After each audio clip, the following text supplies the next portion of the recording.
पिएलु शुद्ध दूध नाही मिलावट, दिन दिन बनल जाता बॉडी के बनावट।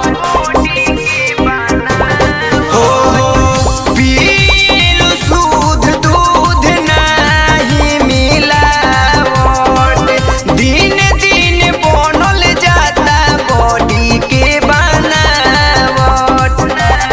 लेवे खातिर ओन्हरिया में लुटा गइलू, लेवे खातिर ओन्हरिया में लुटा गइलू, कि पियलू जादू जी के दूध तो मोटा गइलू, कि पियलू जादू जी के दूध तो मोटा गइलू।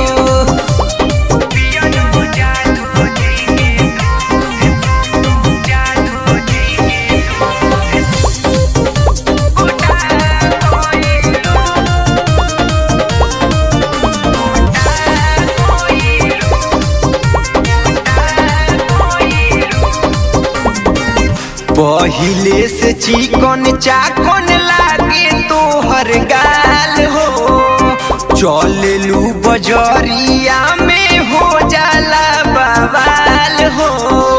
अरे तनी संभल के। पहिले से चिकन चाकन लागे तोहर गाल हो, चलेलू बजरिया में तो हो जाला बवाल हो।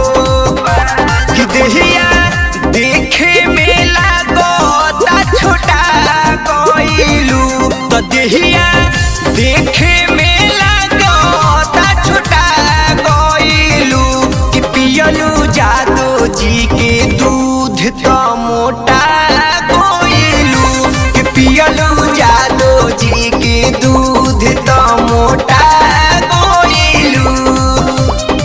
अरे पी के लाल हो जाओ।